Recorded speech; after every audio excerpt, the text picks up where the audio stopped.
ଚାଉଳ ଆଉ ଲବଙ୍ଗ ଏହି ଜାଗାରେ ପକେଇ ଦିଅନ୍ତୁ।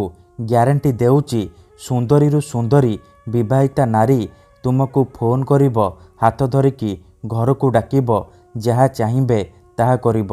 ହଁ ଫ୍ରେଣ୍ଡସ୍, ଆଜିର ଏହି ଭିଡ଼ିଓଟିରେ ମୁଁ ଆପଣଙ୍କୁ ଶିଖେଇବି ଅରୁଆ ଚାଉଳ ଆଉ 2ଟା ଲବଙ୍ଗର ସାହାଯ୍ୟରେ ଝିଅ ପଟେଇବା ପାଇଁ ବଶୀକରଣ ବିଦ୍ୟା, ନାରୀ ମୋହିନୀ ବଶୀକରଣ ବିଦ୍ୟା, ଯାହାର ପ୍ରୟୋଗରେ ଆପଣ କେଉଁ ବି ସୁନ୍ଦରୀ ଝିଅ ବା ପଡ଼ିଶା ଘର ଭାଉଜକୁ ପଟେଇ ପାରିବେ, ବିବାହିତା ନାରୀକୁ ପଟେଇ ପାରିବେ, ତାଠାରୁ ନିଜର ମନ ମୁତାବକ କାମ ହାସଲ କରିପାରିବେ।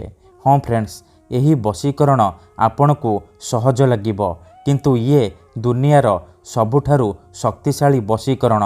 ଆମର ତନ୍ତ୍ରଶାସ୍ତ୍ରରୁ ମୁଁ ଆଜି ଆପଣଙ୍କ ପାଇଁ ଚାଉଳ ଆଉ ଲବଙ୍ଗର ଏମିତି ଏକ ସହଜ ଶକ୍ତିଶାଳୀ ବଶୀକରଣ ନେଇ ଆସିଛି, ଯାହାକୁ ଆପଣ କରିଦେଲେ ନିଜ ପସନ୍ଦର ସୁନ୍ଦରୀ ଝିଅକୁ ପଟେଇ ପାରିବେ, ପଡ଼ିଶା ଘର ଭାଉଜକୁ ପଟେଇ ପାରିବେ, ତାଠାରୁ ନିଜର ମନ ମୁତାବକ କାମ ହାସଲ କରିପାରିବେ। ଯେଉଁ ଝିଅ ଆପଣଙ୍କୁ ଭାव ଦେଉନଥିଲା ସେ ଝିଅ ନିଜେ ଆସି ଆପଣଙ୍କୁ ଭଲ ପାଉଛି ବୋଲି କହିବ।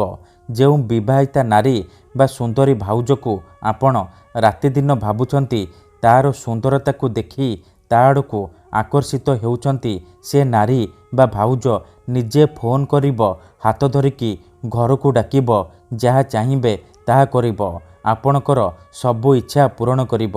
କେବଳ ଅଳ୍ପ ଟିକେ ଅରୁଆ ଚାଉଳ ଆଉ 2ଟା ଲବଙ୍ଗ ଆଣି ଆଜିର ଏହି ବଶୀକରଣ କରିକି ଦେଖନ୍ତୁ।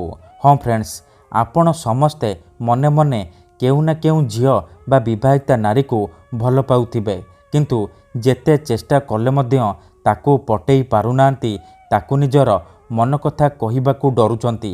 ଆଉ ଆପଣ ଚାହୁଁଛନ୍ତି କି ସେ ଝିଅ ବା ନାରୀ ନିଜେ ଆସି ଆପଣଙ୍କୁ ଭଲ ପାଉଛି ବୋଲି କହୁ, ଆପଣଙ୍କର ସବୁ ଇଚ୍ଛା ପୂରଣ କରୁ। ତେବେ ମୋ କଥା ମାନି ମାତ୍ର ଗୋଟିଏ ଥର ଏହି ବଶୀକରଣ କରିକି ଦେଖନ୍ତୁ। ଗ୍ୟାରେଣ୍ଟି ଦେଉଛି ଯେତେ ସୁନ୍ଦରୀ ଝିଅ ହେଇଥାଉ ବା ସୁନ୍ଦରୀ ଭାଉଜ ଆପଣଙ୍କ ପ୍ରେମରେ ଦିବାନୀ ହେଇଯିବ, ଆପଣଙ୍କର ସବୁ କଥା ମାନିବ, ଆପଣ ତାକୁ ଯାହା କହିବେ, ଯେମିତି କହିବେ ସିଏ କରିବ। ନମସ୍କାର ଫ୍ରେଣ୍ଡସ୍, ଓଡ଼ିଆ ଫଣ୍ଡା ଚ୍ୟାନେଲକୁ ଆପଣମାନଙ୍କୁ ସ୍ୱାଗତ। ଆଜିର ଏହି ଭିଡ଼ିଓଟିରେ ମୁଁ ଆପଣଙ୍କୁ ଶିଖେଇବି ଆପଣ କିପରି ବିନା କୌଣସି ମନ୍ତ୍ରତନ୍ତ୍ର କରି, ବିନା କୌଣସି ପଇସା ଖର୍ଚ୍ଚ କରି ଘରେ ବସି ବସି ଚାଉଳ ଆଉ ଲବଙ୍ଗର ସାହାଯ୍ୟରେ ନିଜ ପସନ୍ଦର ଝିଅକୁ ପଟେଇ ପାରିବେ, ପଡ଼ିଶା ଘର ଭାଉଜକୁ ପଟେଇ ପାରିବେ, ତାଠାରୁ କିଛି ବି କାମ ହାସଲ କରିପାରିବେ। ଏହି ବଶୀକରଣ ସବୁଠାରୁ ଶକ୍ତିଶାଳୀ ବଶୀକରଣ। ଏହାର ପ୍ରୟୋଗ କେବେ ବି ଖାଲି ଯାଏନି। ଯିଏ ବି ଏହାକୁ କରିଛି ସଫଳ ହେଇଛି। ତେଣୁ ଯଦି ଆପଣ ଚାଉଳ ଆଉ ଲବଙ୍ଗର ଏହି ବଶୀକରଣ କରିବାକୁ ଚାହୁଁଛନ୍ତି, ସେ ଝିଅ ବା ଭାଉଜକୁ ପଟେଇବାକୁ ଚାହୁଁଛନ୍ତି, ତାଠାରୁ କିଛି ବି କାମ ହାସଲ କରିବାକୁ ଚାହୁଁଛନ୍ତି, ତେଣୁ ଭିଡ଼ିଓଟିକୁ ମୂଳରୁ ଶେଷ ପର୍ଯ୍ୟନ୍ତ ପୁରା ଧ୍ୟାନ ସହିତ ଦେଖନ୍ତୁ। ଏହି ବଶୀକରଣ ସାହାଯ୍ୟରେ ହଜାର ହଜାର ଲୋକମାନେ ଲାଭବାନ ହେଇଛନ୍ତି। ଆଶା ଛାଡ଼ି ଦେଇଥିବା ଲୋକ ମଧ୍ୟ ନିଜ ପ୍ରେମକୁ ଫେରି ପାଇଛି। ଏହି ବଶୀକରଣ ସାହାଯ୍ୟରେ ଆପଣ ବର୍ଷ ବର୍ଷ ଧରି ଭାଙ୍ଗି ଯାଇଥିବା ପୁରୁଣା ପ୍ରେମକୁ ଫେରାଇ ଆଣିପାରିବେ। ଶାଶୁ, ନଣନ୍ଦ, ଦିଅର, ଭାଉଜ କାହାକୁ ବି ନିଜ ବଶରେ କରି ତାଠାରୁ ନିଜର ମନ ମୁତାବକ କାମ ହାସଲ କରିପାରିବେ। ଠିକ୍ ଅଛି, କେଉଁ ବି ପୁଅ ବା ଝିଅ ଏହି ବଶୀକରଣ ଅତି ସହଜରେ କରିପାରିବେ। ନିଜ ଘରେ ବସି ବସି ନିଜ ପସନ୍ଦର ସୁନ୍ଦରୀ ଝିଅ ବା ପୁଅକୁ ପଟେଇ ପାରିବେ। ତେବେ ଏହି ବଶୀକରଣ ଆପଣ କିପରି କରିବେ, କେମିତି କରିବେ, ଏହାର ପ୍ରୟୋଗ ବିଧି କ'ଣ, ଚାଉଳ ଆଉ ଲବଙ୍ଗରେ ଆପଣ କିପରି ଝିଅ ପଟେଇବେ, ମୁଁ ଆପଣଙ୍କୁ ଶିଖେଇବି।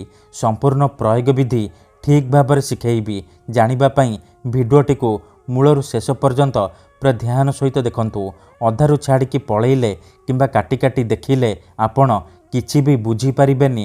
ପରେ ଆପଣ କହିବେ, ଗୁରୁଜୀ ଆପଣଙ୍କର ବଶୀକରଣ କାମ କରୁନି। ତେଣୁ ମୋର ଅନୁରୋଧ କି ଆପଣ ଭିଡ଼ିଓଟିକୁ ପୁରା ଧ୍ୟାନ ସହିତ ଦେଖନ୍ତୁ, ପ୍ରୟୋଗ ବିଧି ଠିକ୍ ଭାବରେ ବୁଝନ୍ତୁ, ତାପରେ ଆପଣ ଚାଉଳ ଆଉ ଲବଙ୍ଗର ଏହି ବଶୀକରଣ କରିବା ପାଇଁ ଯିବେ।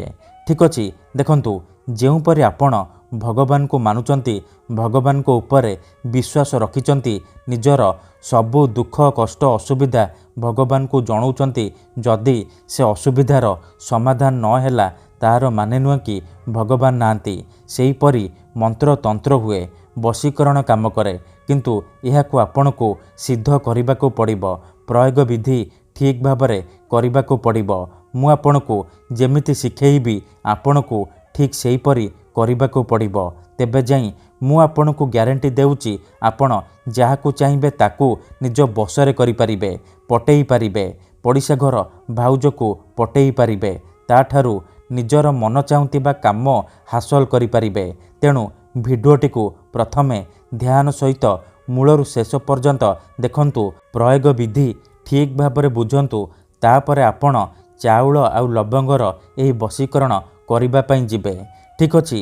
ବିଧିକୁ ଆପଣ କିପରି କରିବେ ଜାଣିବା ପୂର୍ବରୁ ଯଦି ଆପଣ ଆମ ଚ୍ୟାନେଲକୁ ନୂଆ ଆସିଛନ୍ତି ତେବେ ଦୟାକରି ଚ୍ୟାନେଲକୁ ସବସ୍କ୍ରାଇବ୍ କରି ପାଖରେ ଥିବା ବେଲ୍ ଆଇକନ୍କୁ ମଧ୍ୟ ଦବାଇ ଦିଅନ୍ତୁ, ଯାହାଦ୍ୱାରା ଆମେ ଯେଉଁ ବି ଭିଡ଼ିଓ ଅପଲୋଡ଼ କରିବୁ ସର୍ବପ୍ରଥମେ ଆପଣ ଦେଖିପାରିବେ ଆଉ ତାହାର ଲାଭ ପାଇପାରିବେ।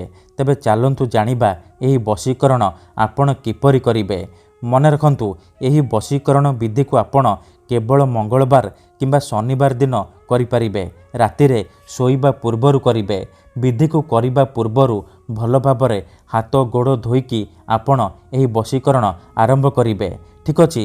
ପ୍ରଥମେ ଆପଣ କ'ଣ କରିବେ, ଯେତେବେଳେ ରାତିରେ ଶୋଇବା ପାଇଁ ଯିବେ ଅଳ୍ପ ଟିକେ ଅରୁଆ ଚାଉଳ ଆଣିବେ ଆଉ 2ଟା ଲବଙ୍ଗ ଆଣିବେ।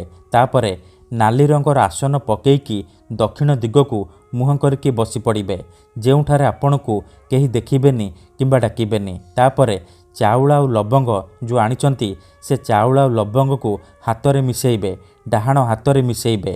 ମୁଁ ଆପଣଙ୍କୁ ଯେମିତି କହୁଛି ଆପଣ ଠିକ୍ ସେହିପରି କରିବେ।